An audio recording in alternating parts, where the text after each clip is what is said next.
So how did you make the transition from focusing so deeply on football to now powerlifting? Like, was it quickly after that meet with Chad and then you just like zoned in on powerlifting? Nah, I did that meet with Chad. Like I said, I was #1 in the world in open men powerlifting when I was like 17. And I was just like, all right, Chad, get me ready for football. Like, that's legit what I said. And I was just doing football training. Like, my mindset was powerlifting wasn't big. Like, that was in 2000, like, I don't know, like 10. Like, powerlifting wasn't really that big. Or raw powerlifting wasn't big. Gear powerlifting was big, but raw powerlifting wasn't. So, honestly, it came by. I got a job, like, right after I stopped going to college. I gave up on the football thing, too, because I was just like, you know what I knew? I came a realization, I can't do the school. And at the end of the day, I don't want to do the school. School has never felt like it's been for me. Yeah. I've struggled with school since like the 3rd grade. Was there even anything you were interested in as far as like the majors and shit, or just you looked at it and you just knew I'm not interested? I just wasn't interested. Yeah. Like, since the 3rd grade, bro. Like, legit, I struggled with school since they put me as like the special ed. Wasn't all those like little dumb classes and stuff. Not the dumb classes, but just like, you know, you have teachers that try to help you and, you know, baby you and stuff like that. I just school was never easy for me. Even if I really, all right, Kevin, come on, sit down, focus. My mind was just thinking. But if it's something about cars, I could read a whole article. I could just, this car got 670 horsepower. I could just like read off the bat. But that's why it gotta be things that interest you. Yeah. So once I like stopped, like I said, I stopped going to school and I got a normal job. First time ever working, $8 an hour, doing warehouse shit, packing up little makeup things.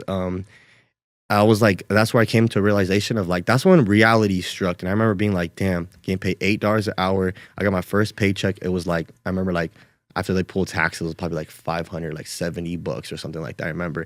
And that was when legit, I remember just respecting my parents more than anything. Cause I was just like, how do my parents do this? Cause I'm like, I know they live paycheck to paycheck. I just worked all these hours and that's all I got. Like, what the heck? Like, you know, and, I worked that job for like 1.5 years and then I was like unhappy. I was like, bro, I'm in a warehouse. No one sees me. I'm here from 8 to 5.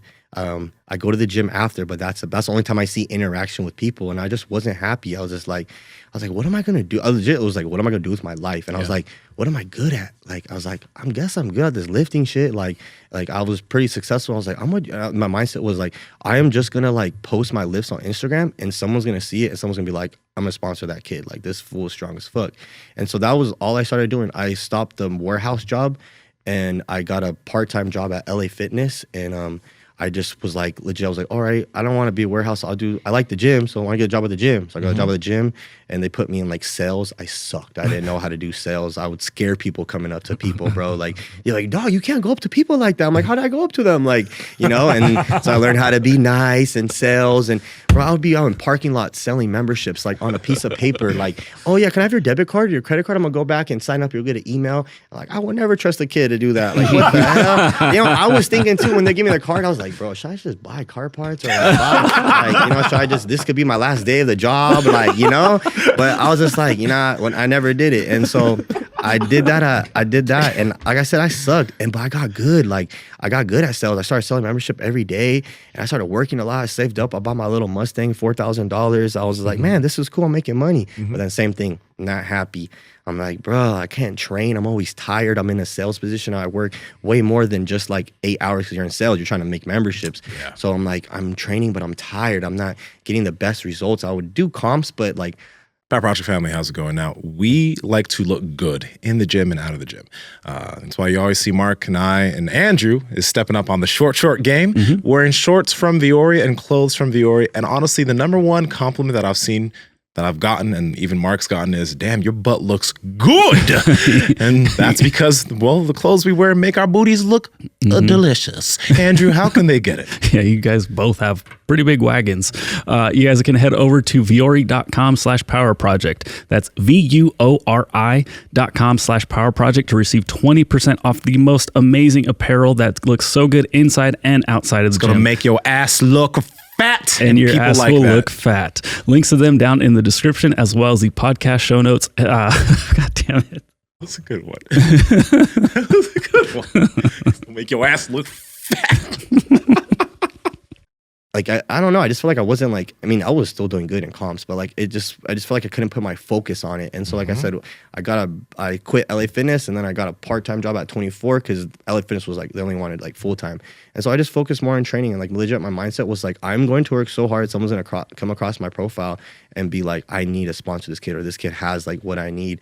And then that's how, honestly, that's how everything started. That's how I like I would say like Big Boy saw, like, I mean, I went to college with Big Boy. Went to Saddleback College, and that's how I met C-Boy. Yeah, that's how I met Big Boy. And when I left, I didn't, it's like I said bye or anything. I'm gonna stop going to school. Got a job, and then he saw me maybe like 2 years later, and he saw me on Instagram. He said, "Hey, come by my gym, you know, whatever." And so I went by the gym, and then he told me about like Rich Piana, how he just met him and stuff like that. And he's like, "Yeah, bro, I'll tell him about you. You're strong as fuck," and stuff like that. So Big Boy would always tell Rich Piana, "Hey, man, my homie's like 165, he bench 405, like all that stuff." So then Rich, you know, Big Boy hooked me up with Rich Piana, and then that just blew both of our names up because Rich had over like 1 million subscribers on YouTube, and he would put me and Big Boy together doing lifting videos, and they're just like, who the fuck are these guys? They're strong as fuck, you know? And then so that's what helped the social media, like my platform.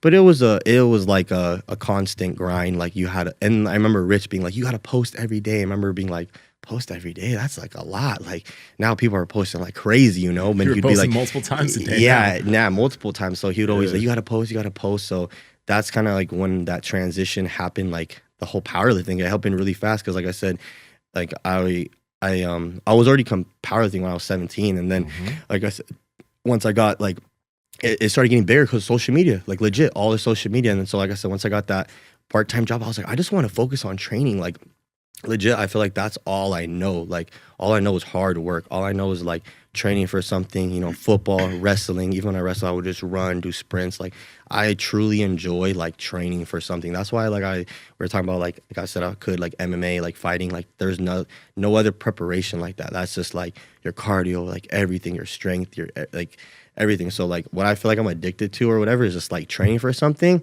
and then getting a showcase your all the hard work you've done. Like a football, you know, you practice all summer long and then you have these games to like showcase your talent. That's like what a powerlifting meet is for me. The closest thing I can get to like a football game or like, you know, feeling like that is like, you know, training for something really hard day in, day out, and then having that meet and like trying to put it all together at that meet. And it's just like, that's like the best feeling. Like it's just like that tunnel vision and stuff like that. So I just love that competitive training style like that. Guys, we're working hard over here trying to learn, trying to bring our information to you, and we need your help. A lot of you guys watching these bites aren't subscribed, so just click that red subscribe button and hit the notification bell so you can see when we continue to come out with this heat. Talk to y'all later.